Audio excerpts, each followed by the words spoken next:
वह बच्चा हर दिन मेरे धैर्य की परीक्षा लेता था। गंदे हाथ, अस्त-व्यस्त बाल और वही पुरानी शर्ट। जब वह कक्षा में आता है तो ऐसा लगता है जैसे अंधेरा छा गया हो। आज जब वह हमेशा की तरह देर से आया तो मैं आग बबूला हो गई। मैंने उसे इतनी जोर से मारा कि वह हर बार वही काम करने लगा। यहाँ से चले जाओ। वह दरवाजे पर रुका और बोला, मैडम, मेरी कहानी सुनिए। मैंने गुस्से से कहा, पहले कुछ बनो, तब हम सुनेंगे और वे कुछ कहेंगे। सोमवार बीत गया, लेकिन जब मैं स्टाफ रूम में दाखिल हुई तो मेरी मेज पर एक लिफाफा पड़ा था। जब मैंने उसे खोला तो मेरी आंखें चौड़ी हो गईं क्योंकि मयूरेश, खड़े हो जाओ, मैंने तुम्हें कितनी बार कहा है कि अच्छी, साफ वर्दी पहनकर आओ।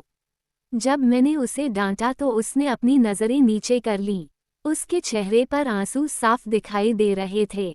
वह तीसरी कक्षा का बच्चा हर दिन मेरे धैर्य की परीक्षा लेता था। मैं बच्चों को मारने के लिए राजी नहीं थी, लेकिन बर्बादी की भी एक सीमा होती है। एक महीने से मैं इस बच्चे की हरकतें देखकर तंग आ चुकी थी। हर बार जब वह स्कूल आता और कक्षा में प्रवेश करता तो वही पुरानी शर्ट पहनता, जो अब सफ़ेद की जगह पीला दिखने लगा था। बिखरे बाल, कीचड़ से सने गंदे हाथ, यहाँ तक कि चेहरा भी कीचड़ से सना हुआ था और जूते भी कई जगह से थोड़े फटे हुए थे। एक मोजा लंबी थी और दूसरी छोटी। मैं समझ नहीं पाई कि इस लड़के को क्या हो गया है। मैंने उसे एक बार, 2 बार, 3-4 बार प्यार से समझाया, फिर मैंने उसे अनदेखा कर दिया और कहा, चलो कोई बात नहीं, वो खुद ही समझ जाएगा। लेकिन अनुशासन भी किसी चीज़ का नाम है। मैं वैसे भी एक परिष्कृत स्वभाव की थी। मुझे सफाई बहुत पसंद थी और मेरी कक्षा के बच्चे बिल्कुल साफ थे। वह बच्चा इतना गंदा था कि कोई भी दूसरा बच्चा उसके साथ बैठने को तैयार नहीं होता था। सभी लोग मुंह बनाकर कह रहे थे, टीचर, इसे किसी और के साथ बैठा दीजिए। इसलिए वह हमेशा आखिरी सीट पर बैठता था और कोई भी उसके बगल में नहीं बैठता था। जहां वह बैठा था, वहां पंखा भी ठीक से हवा नहीं दे रहा था। हालांकि वह अन्य बच्चों की तुलना में थोड़ा छोटा था, फिर भी वह ब्लैकबोर्ड भी स्पष्ट रूप से नहीं देख पा रहा था। मैं ऐसे बच्चों को हमेशा आगे की सीटों पर बैठाती थी, लेकिन वह इतना गंदा था कि मेरा खुद का दिल भी उसे आगे की सीट पर बैठाने को नहीं चाहता था। उनमें से एक तो मुझे 2 बार प्रिंसिपल के पास भी ले गया। उसने उसे डांटा भी और उसके चेहरे पर 2 बार थप्पड़ भी मारे। मुझे आश्चर्य हुआ, वह 8 साल का बच्चा मुंह पर थप्पड़ खाने के बाद भी नहीं रोया था। हालांकि तीसरी कक्षा का बच्चा कितने साल का हो सकता है? ये 8 साल उसे ज्यादा नहीं लगे। चेहरे पर मासूमियत भी थी। अगर उसने अपना चेहरा और हाथ ठीक से धोए होते और साफ कपड़े पहने होते, तो यकीनन निश्चित रूप से उससे प्यार कर बैठती।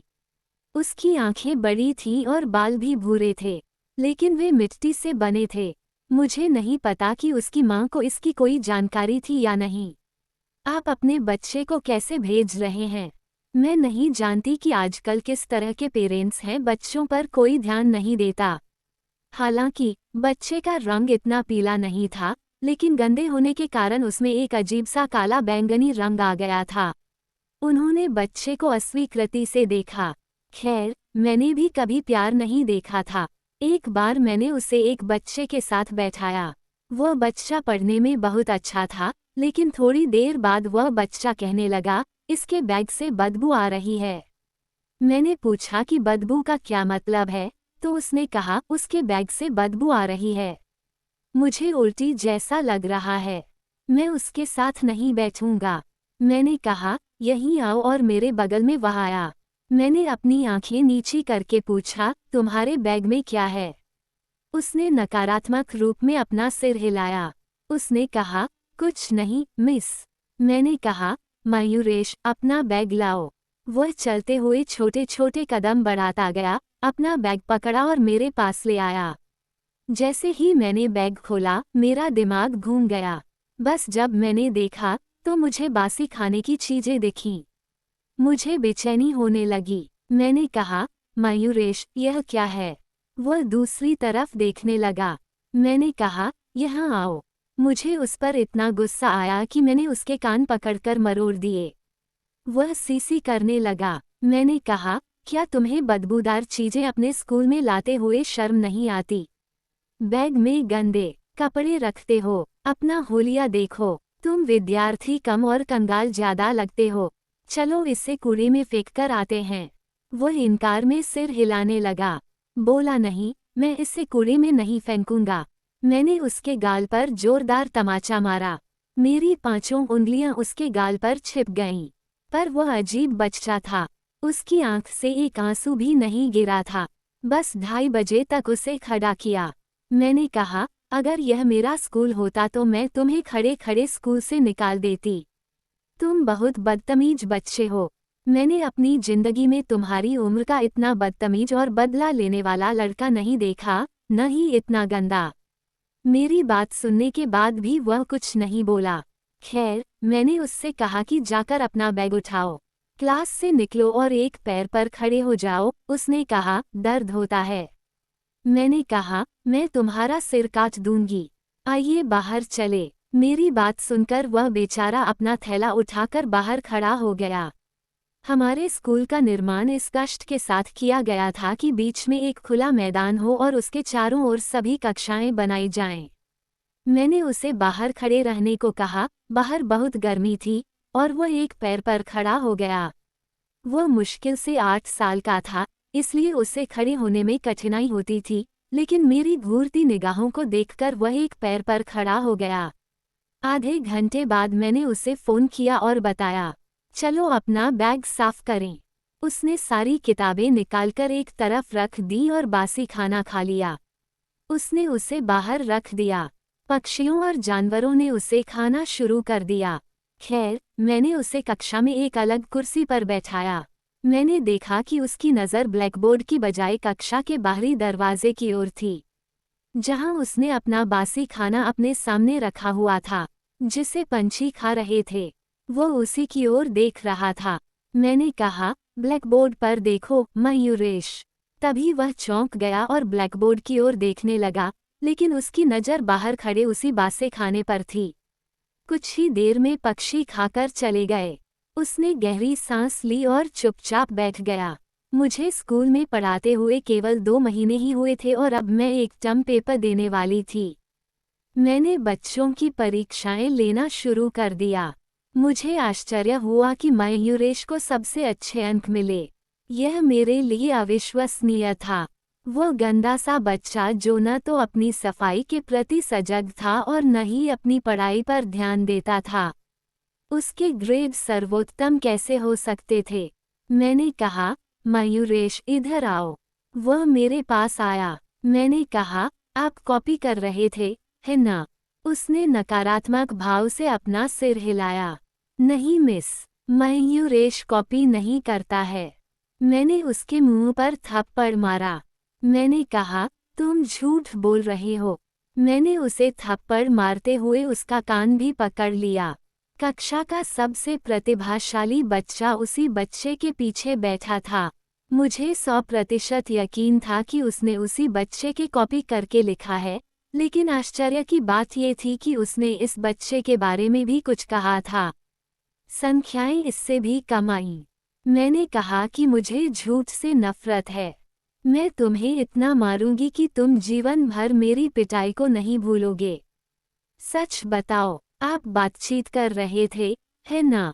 उसने कहा, नहीं मिस, मैं उससे बहुत नाराज थी। मैंने उसे फिर थप्पड़ मारा। मैंने कहा, सच बताओ, कौन चैट कर रहा है? उन्होंने कहा कि उन्होंने कॉपी नहीं की। मैं इस बात पर आश्चर्यचकित थी कि इतना बड़ा बच्चा कितनी बेशर्मी से झूठ बोल रहा था और कितना जिद्दी था। मैं जानती थी कि वह पढ़ाई में अच्छा नहीं है। मैंने उसे फिर थप्पड़ मारा। मुझे नहीं मालूम क्यों मैं इस बच्चे को लेकर जिद्दी होने लगी थी। हर बार वह एक ही बात कहता है, मिस, मैंने कॉपी नहीं की। और मेरे लिए दूसरी आश्चर्यजनक बात ये थी कि वह रो नहीं रहा था। उसकी आंखों में एक भी आंसू नहीं था और मुझे विश्वास नहीं हो रहा था कि एक 8 वर्षीय युवक ये बात कह रहा है। छोटे बच्चे थप्पड़ पड़ने से पहले ही रोने लगते हैं ताकि शिक्षक उनके मुंह पर थप्पड़ न मार दें। ये कैसा बच्चा था? वो रो नहीं रहा था, उसे पीटा जा रहा था। सच भी नहीं बोल रहा था। हालांकि मैं अपने गुस्से पर कुछ हद तक काबू पाने में कामयाब रही। मैंने उससे कहा कि उठकर बैठ जाओ।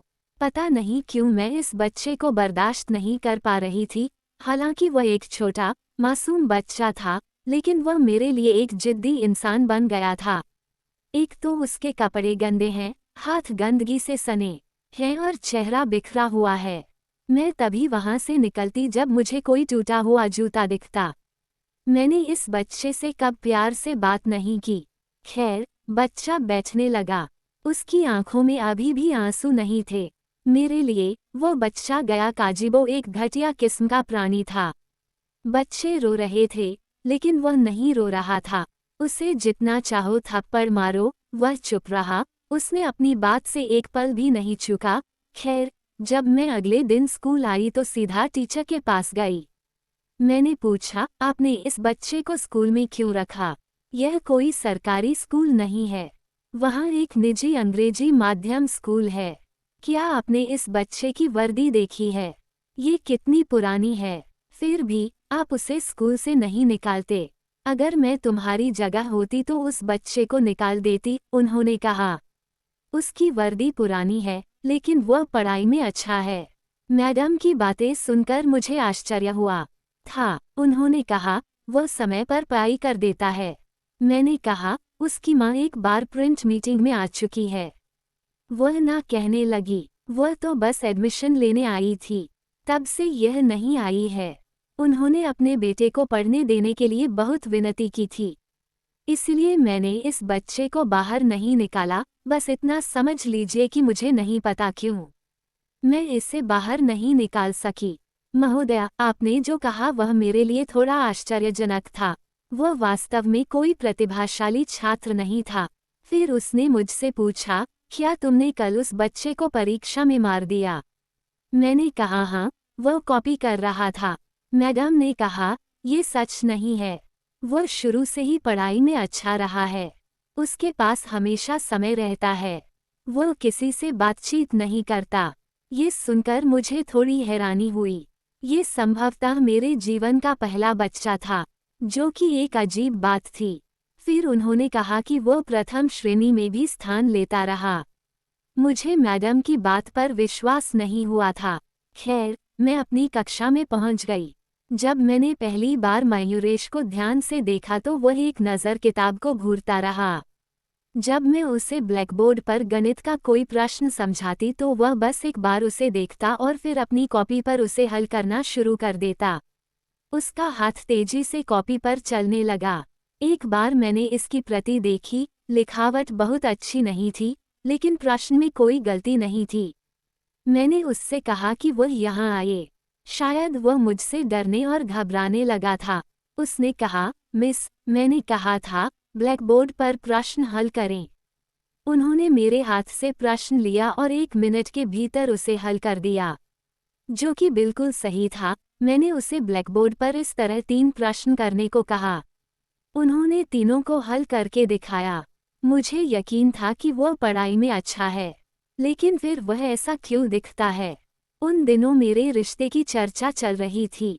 मेरी माँ चाहती थी कि मैं शादी कर लूं। हालांकि मैं अपने ही घर की अव्यवस्था में फंसी हुई थी।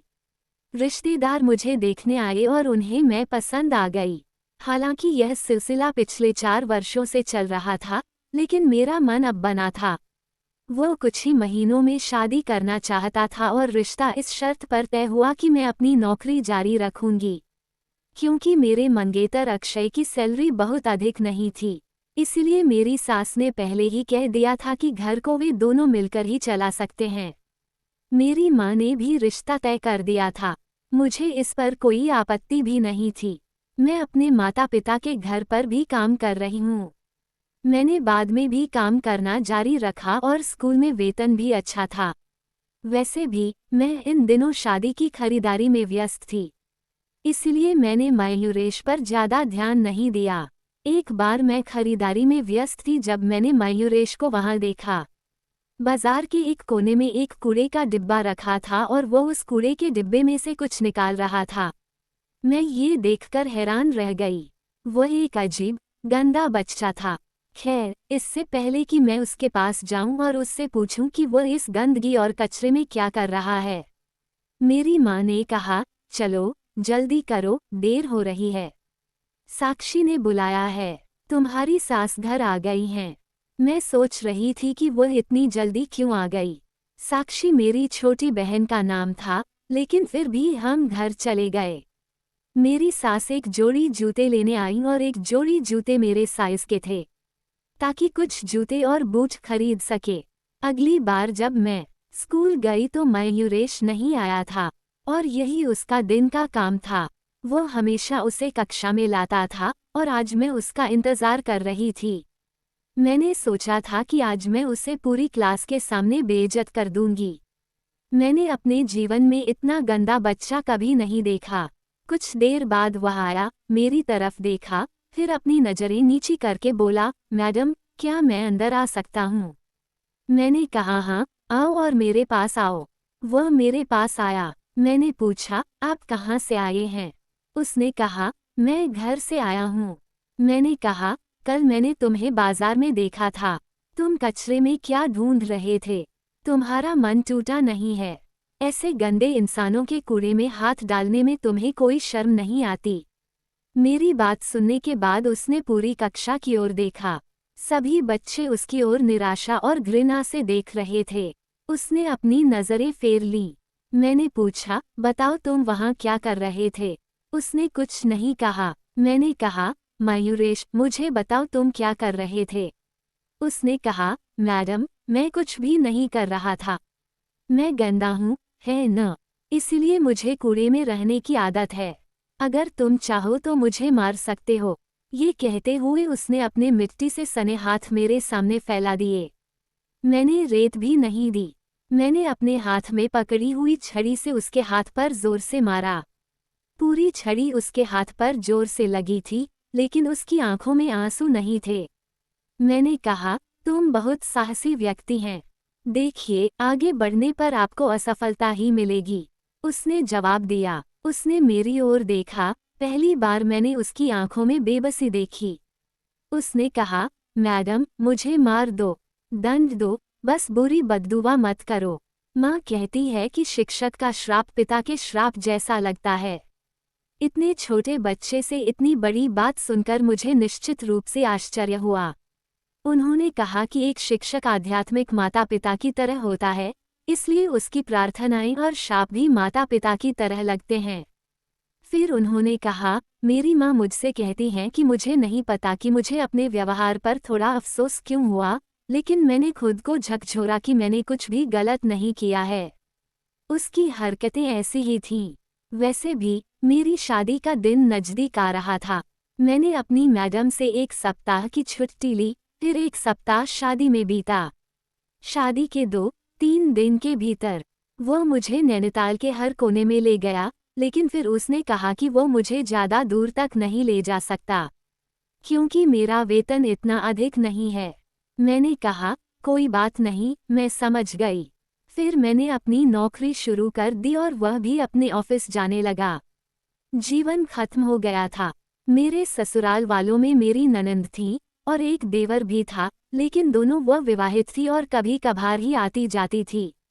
बस एक सास थी और एक छोटा देवर पड़ रहा था। मुझ पर ज्यादा जिम्मेदारियां नहीं थीं और मेरी सास ने भी मुझ पर ज्यादा जिम्मेदारियां नहीं डाली थीं, क्योंकि मुझे पता था कि मैं काम कर रही हूँ। दोपहर को जब मैं स्कूल से लौटती तो मेरी सास मेरे लिए दोपहर के भोजन में 2 रोटियां बनाती। मेरी सास ने भोजन को गर्म करके मुझे गर्म रखा।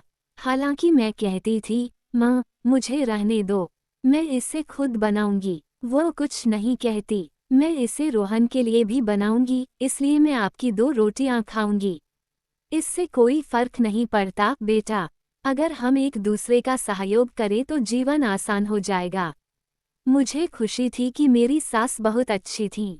खाना खाने के बाद मैं थोड़ी देर आराम करती और फिर सो जाती, और वह इतनी करी बनाती कि वह अगले दोपहर तक चल जाती, और आटा भी बहुत चिपचिपा होता। रात्रि भोजन की पूरी जिम्मेदारी मुझ पर थी। मैं बर्तन भी धोती थी। मेरी सास ने कपड़े साफ करने और धोने के लिए एक नौकरानी रखी थी। बाकी छोटे मोटे काम वह खुद ही करती थी। मेरा जीवन बहुत आसान था, इसलिए जब मैं कुछ दिनों बाद स्कूल वापस लौटी तो मेरे बच्चे बड़ी खुशी से मुझे बधाई दे रहे थे। मैं भी बहुत खुश थी। पहली बार मैंने मयूरेश को हाथ में गुलाब लेकर मुस्कुराते हुए देखा, लेकिन जब उसने मुझे देखा तो उसने गुलाब को अपनी पीठ के पीछे छिपा लिया। मैंने पूछा, इसके पीछे क्या छिपा है? फिर डरते डरते उसने गुलाब का फूल आगे बढ़ाया। उसने कहा, मैडम, मैं यह आपके लिए लाया हूँ। आप शादीशुदा हो गई हैं, इसलिए। मैंने कहा, तो फिर तुमने क्यों नहीं दिया? उन्होंने कहा, मुझे डर है कि आपको बुरा लगेगा। अपने गंदे हाथों से फूल लेना। मुझे नहीं पता कि तुम्हें ये पसंद है या नहीं। पहली बार उसके शब्दों ने मेरे दिल को बेचैन कर दिया। मैंने कहा, अगर तुम्हें इतना ही लग रहा है तो अपने हाथ धो लो। उसने कहा, ठीक है, मैडम। ये कहते हुए उसने मुझे फूल थमा दिया। आज मेरा मूड बहुत अच्छा था, इसलिए मैंने उससे कुछ नहीं कहा। अक्षय अक्सर मुझे वापस आते समय लेने आते थे क्योंकि उनका कार्यालय मेरे स्कूल के नज़दीक था और वे दोपहर के भोजन के समय मुझे वहां छोड़ देते थे। हम लोग खाना भी साथ खाते थे। जब मुझे शादी के 1 महीने बाद वेतन मिला तो मुझे आश्चर्य हुआ, क्योंकि मेरी सास ने मुझसे पूरा वेतन ले लिया था। हालांकि मैंने सोचा था कि मैं पैसे रख लूंगी। मैं इसी सैलरी से अपने छोटे मोटे खर्च चला लेती थी, लेकिन मुझे अपनी सास का रवैया पसंद नहीं था। रात को जब अक्षय से बात हुई तो उसने पूछा, क्या हुआ? तुम्हारी माँ ने तुम्हें काम करने की इजाज़त दी है न? और तुम अपनी माँ को पैसे भी देती थी। मैंने कहा, नहीं, ऐसी कोई बात नहीं था। मैं जो भी पैसा कमाती थी उसे रख लेती थी। एक मनुष्य की 100 ज़रूरतें होती हैं।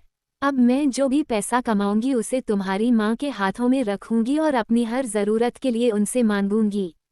एक जीप की कीमत कितनी होगी? उन्होंने कहा कि यह अजीब नहीं लगता। मैं अपना वेतन भी अपनी माँ के हाथों में रखता हूँ। जब आवश्यकता होती है तो मैं भी इसकी मांग करता हूँ। वो मेरी माँ है। मुझे अपनी माँ से पूछने में कोई शर्म नहीं है। मैंने कहा, लेकिन मुझे ये सब पसंद नहीं आया।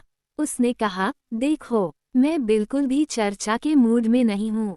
तुम जो भी कमाओगी उसे मेरी माँ के हाथों में रख दोगे। क्या तुम्हें दोपहर को मेरी माँ के हाथ से रोटी खाते हुए शर्म नहीं आती? क्या आपको अपना वेतन पाने में शर्म आती है? वे आपकी कितनी परवाह करते हैं? अक्षय की बातें सुनकर मैं हैरान रह गई थी। वैसे भी मेरी सांस लेने की पद्धति बदलने लगी थी। जब मैं सुबह स्कूल जाने लगी तो कहने लगी, ये करो और फिर अपना दोपहर का खाना बनाओ। मुझे अच्छा महसूस नहीं हो रहा। शायद अक्षय ने मुझे इसके बारे में बताया था क्योंकि तब से उनका मूड खराब रहता था। मैं अपने लिए रोटी बनाकर चली जाती, अन्यथा वह आकर मेरे लिए बना देती। दोपहर को जब मैं आई तो अपने लिए रोटी बनाने लगी, तो वह कहती है कि रोहन भी आ रहा है, उसके लिए भी एक रोटी बनाओ। यदि आप पर कोई बोझ नहीं है। वो एक ही समय में काम के बारे में बात करती और ताना मारती। अब मुझे बहुत गुस्सा आने लगा था। अगर मैं अक्षय से कुछ कहती तो वह मुझसे लड़ने लगता। वह कहता है, मुझे नहीं पता था कि तुम्हारी ज़बान इतनी बुरी है। अरे, तुम क्या उपकार कर रहे हो? आप 20,000 महीना क्या देती हैं? मैंने अपनी जेब में 5 रुपये रख लिए ताकि मैं सुबह स्कूल के लिए निकल सकूं। मैं भी इसे ले रहा हूँ। तुम्हें इस बारे में इतनी चिंताएं हैं कि ऐसा लगता है जैसे तुम ही मेरा पूरा घर चला रही हो। हमने तुम्हारी माँ से पहले ही कह दिया था कि तुम काम करोगे और हम बिना नौकरी के रिश्ता स्वीकार नहीं करेंगे। ये रिश्ता उसी शर्त पर स्वीकार किया गया था और इसलिए मुझे अच्छी तरह से समझना चाहिए कि जब कोई नौकरी के लिए अनुमति देता है तो इसका क्या मतलब होता है। उसे घरेलू खर्च भी उठाना पड़ेगा। और मेरी माँ ने साफ कह दिया था कि अक्षय और तुम्हारी बेटी दोनों मिलकर पैसा कमाएंगे, तभी वह घर चल पाएगा और अब तुम मुंह चलाने लायक हो जाओगी। देखो, तुम खुद ही घर का माहौल खराब कर रही हो। हालांकि मैं समझ गई थी कि मैं जो भी कमाऊंगी उसे अपनी सास के हाथों में रखना होगा ताकि मेरे पति का मूड मेरे प्रति सही बना रहे। अगर मुझे लड़ना पड़े और भागना पड़े तो मैं कहाँ जाऊंगी। मेरी बहनें मुझसे छोटी थीं और आज की दुनिया में रिश्ता ढूंढना मुश्किल था। बलिदान हमेशा महिला को ही करना पड़ता है। खैर, मैंने अपना मन बना लिया था। हाँ, ऐसा होता था कि जब मुझे अपनी सास की कठोर बातें ज़्यादा सुननी पड़ती थीं, तो मैं अगले दिन आकर स्कूल में बच्चों को थोड़ा ज़्यादा डांटती थी। ऐसा करने वाली मैं पहली शिक्षक नहीं थी, अधिकांश शिक्षक ऐसा करते हैं। वे अपने परिवार की गुस्सा अपने बच्चों पर निकालते थे। हालांकि यह गलत है, फिर भी हर कोई ऐसा करता है। आज सुबह भी मेरी सास ने मुझे बहुत सी बातें बताईं। मैं बहुत क्रोधित थी। जब मैं स्कूल पहुंची तो मयूरेश अभी भी बहुत देर से आया था। मैंने उससे कहा कि वह यहाँ आइए। वह चुपचाप मेरे पास आया। उसने कहा, मैडम, मैं आपको बता दूं कि मैं देर से क्यों आ रहा हूँ। मैंने उसके मुंह पर थप्पड़ मारा। आज तो मानो मैंने अपनी सास का सारा गुस्सा इस बच्चे पर उतार दिया हो। मैंने उसकी पीठ पर थप्पड़ मारकर उसे लाल कर दिया। मैंने अपने हाथ में पकड़ी हुई छड़ी से उसे जोर से मारा। मुझे नहीं मालूम, मैं पागल थी। मैंने कहा, मैं तुमसे तंग आ गई हूँ। तुम इतने गंदे हो कि कोई भी तुम्हारे बगल में बैठने को तैयार नहीं है। मेरे मन में जो भी आया मैं कहती रही, लेकिन असल बात ये थी कि मैं अपनी सास से नाराज थी। मेरा गुस्सा उस मासूम बच्चे पर था। पहली बार वह रो रहा था। वह बार बार कह रहा था, मैडम, आज आपको क्या हुआ। मैंने शायद ध्यान भी नहीं दिया होगा। मैंने अपनी पूरी ताकत से उस पर प्रहार किया, यहाँ तक कि उसकी पीली वर्दी भी हल्के लाल रंग में बदलने लगी। शायद मेरी भी टक्कर हो चुकी थी और उसके शरीर से खून की हल्की धार बहने लगी थी। जब मैं मयूरेश को मार रही थी, तो कक्षा के अन्य बच्चों ने भी मुझसे कहा कि भगवान के लिए उसे अकेला छोड़ दो। मैं इतनी सदमे में थी कि मुझे लगा कि वह मर जाएगा। जब उसने ऊपर देखा और तो उसे होश आ गया। मयूरेश को रोते बिलखते देखा। वह अपनी कुर्सी पर जाकर बैठ गया। वह चिल्ला रहा था। मैंने कहा, अगर भविष्य में आप मुझे इस तरह से देखें, तो दोबारा देखिएगा। स्कूल समय पर आएं। मुझे अपनी सास पर गुस्सा आ रहा था, लेकिन ये गुस्सा इस बेचारे लड़के पर निकल आया। खैर, सहकर्मी चले गए। सभी बच्चे चले गए थे, लेकिन वह वहीं बैठा रो रहा था। उसने मुझसे कहा, मैडम, क्या मैं आपको बताऊं कि मैं ऐसा क्यों हूं। मैंने कहा, मुझे ये सुनने में कोई दिलचस्पी नहीं है कि आप ऐसे क्यों हैं। ये कहकर मैंने आज भी मैडम से शीघ्र विदा ली। अन्यथा सभी शिक्षक छुट्टी के बाद सभी कॉपियां जांच लेते और चले जाते। मैं घर आई और सिर बांधकर बैठ गई। आज मेरी तबीयत ठीक नहीं थी। अगले दिन जब मैं स्कूल गई तो मयूरेश नहीं आया था। मुझे आश्चर्य हुआ। मैं बहुत चिंतित थी। मुझे नहीं पता कि वह बच्चा क्यों नहीं आया था। मैंने सोचा था कि आज के बाद मैं उसे नहीं मारूंगी। मुझे नहीं मालूम कि वह कल मुझसे क्या कहना चाहता था। जब मैं इन्हीं विचारों के साथ स्टाफ रूम में गई तो मैंने वहां एक कागज का टुकड़ा पड़ा देखा। मैंने वहां एक कर्मचारी से पूछा कि यह कागज कहाँ से आया, तो उसने बताया कि आपकी कक्षा के मयूरेश नाम के एक बच्चे ने कल मुझे ये दिया था। वह कह रहा था, यह मुझे दे दो। मैंने इसे यहाँ इसलिए रखा क्योंकि आप कल जल्दी चले गए थे। जब मैंने वह पेपर खोला तो उसे पढ़कर मैं दंग रह गई। मैंने क्या किया? इतना बड़ा अन्याय। शायद मेरे जीवन के हर दर्द का कारण वह अन्याय था जो मैं बिना किसी कारण के मयूरेश पर करती रही। मैंने स्कूल से छुट्टी ली और इस झुग्गी बस्ती में भाग गई। मैं एक ऐसे स्थान पर पहुंची जहां एक पुराना कब्रिस्तान था। जब मैं इस कब्रिस्तान में दाखिल हुई तो सामने का दृश्य देखकर दंग रह गई। वह दो कब्रों के बीच सो रहा था और उसकी हिचकियां बंधी हुई थीं। वह रो रहा था। वर्दी पर खून के धब्बे अब गहरे हो गए थे, जिससे उसके शरीर से खून बह रहा था। उसका हाथ एक कब्र पर था और पैर दूसरी कब्र पर फैला हुआ था। सबसे ऊपर पट्टिकाएं थीं। वे दोनों पति पत्नी थे, शायद मयूरेश के माता पिता थे। वह एक परित्यक्त बच्चा था। उनकी मां ने उन्हें इस स्कूल में दाखिला दिलाया था, लेकिन बाद में उनकी मृत्यु हो गई। वहाँ एक छोटी सी पुरानी झोपड़ी थी जिसमें बच्चे के कपड़े रखे हुए थे। वो इस पुराने कब्रिस्तान में रहते थे। जब उसे भूख लगती तो वह कूड़े से खाना उठाकर खा लेता। वो अपने थैले में बासी खाना लेकर आता था ताकि स्कूल के छुट्टी के दौरान खा सकें। आज तक इस बच्चे ने न जाने कितनी बार बासी खाना खाया है। वह वर्दी वही पुरानी थी जो उसके माता पिता ने उसे दी थी। अब तक वह बचपन वाली वही छोटी, लंबी, मैली, पीली वर्दी पहनता था। वह छोटा बच्चा किस प्रकार का जीवन जी रहा था और मैंने उसके साथ कितना बड़ा अन्याय किया। मैं बहुत रो रही थी। मैं उसके पास आई। जब उसने मुझे रोते हुए सुना तो वह जाग गया। वह उठकर बैठ गया। उसने कहा, मैडम, रोइए मत। जब आप रोती हैं तो मुझे दुख होता है। अपना दर्द भूल जाइए। वह अपने हाथों से मेरे आंसू पोंछ रहा था। अब मुझे पता चला कि उसके हाथ कीचड़ से क्यों सने हुए थे। वह अपने माता पिता की कब्रों के बीच सोया करता था। मैं अक्सर सोचती थी कि वह रात को कैसे सो पाता होगा, चाहे उसे डर लगता हो या नहीं। हवा नहीं चल रही थी। वहाँ एक भ्रम की स्थिति थी। मुझे नहीं मालूम कि कितने बच्चों का पालन पोषण इस तरह से किया जा रहा है और मैं कितनी कृतघ्न थी। मुझे एक अच्छा घर तो मिल गया था, लेकिन मैंने अपने स्वर्ग को ही नरक में बदल दिया। शायद मुझे लगा कि मैंने उस बच्चे की आह सुनी है। मैंने बच्चे को अपनी छाती से लगाया, उसका पुराना बैग उठाया और उसे घर ले आई। मेरी सास के माथे पर चोट लग गई। उसने पूछा, ये कौन है? मैंने कहा कि एक बच्चा है, वह अनाथ है। क्या आप चाहते हैं कि मैं आपको आपका पूरा वेतन दूं? मैं सारा वेतन दूंगी। मैं शाम को ट्यूशन भी पाऊंगी। मैं तुम्हें वह पैसे भी दे दूंगी। इस बच्चे को रहने के लिए जगह दो।